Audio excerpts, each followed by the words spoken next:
بسم اللہ الرحمن الرحیم کے گزشتہ روز تحریک لبیک پاکستان حلقہ پی پی نتی کے زیر اہتمام امیدوار صوبائی اسمبلی پی پی نتی مہر علی رضا کی زیر قیادت جلال پور جٹا میں عظیم الشان تحفظ نموز رسالت ریلی کا اہتمام کیا گیا، جس میں ہر طبقہ ہائے زندگی کے ہزاروں عاشقان مصطفیٰ صلی اللہ علیہ وسلم نے شرکت کی۔ شرکاء ریلی نے انڈیا میں حالیہ ہونے والی گستاخیوں کی پرزور مذمت کی اور اس عزم کو دہرایا، گستاخ رسول چاہے دنیا کے کسی کونے میں ہو، اس کو قتل کیا جائے گا۔ گستاخ نبی کی ایک سزا، گستاخ نبی کی ایک سزا، گستاخ نبی کی ایک سزا۔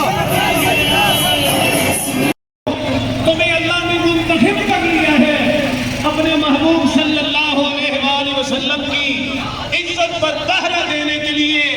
اور ہمارے لیے اس سے بڑا کوئی اعزاز ہے ہی نہیں کہ اللہ کریم ہمیں اپنے محبوب کے غلاموں میں قبول فرما لے۔ ختم نبوت ریلی شہر کے مختلف حصوں سے ہوتی ہوئی ٹانڈا چوک پہنچی، جہاں پر پیر محمود احمد عوانی نے مختصر خطاب اور دعائے خیر کی، جہاں سے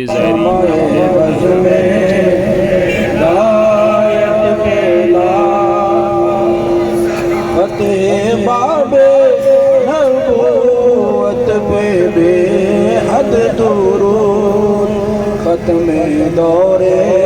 رسالت پہ لاغا جان رحمت لاکھوں سلام، شمع بزم ہدایت پہ جناب محمد و صاحب سیدنا مولانا محمد مبارک وسلم۔ مولا کریم، آج کی یہ ناموس رسالت ریلی جہاں جہاں بھی نکلی، یا اللہ قبول و منظور فرما، اور ہم سب کو اسی طرح ناموس رسالت پہ اور ختم نبوت پہ پیرا دینے کی توفیق عطا فرما۔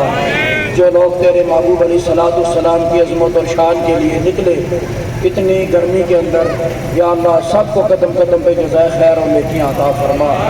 اور ہمارے جتنے بھی کارکنان ہیں، عہدیداران ہیں، جنہوں نے ہمت کی، کوشش کی،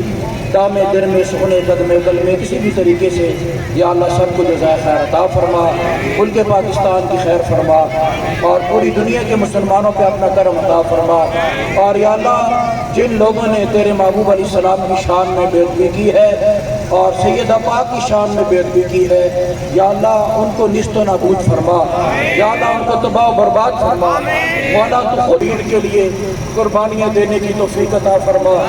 یا رسول اللہ انظر حالنا، یا حبیب اللہ اسمع قالنا، اننا فی بحر ہم مغرق خذ یدی سہل لنا اشکالنا۔ الہی بن کے بنی فاطمہ کے بر قول ایمان کنی خاتمہ، اگر دعوت امرت کنی ورقبول، منو دست و دامان آل رسول صلی اللہ علیہ حبیبہ محمد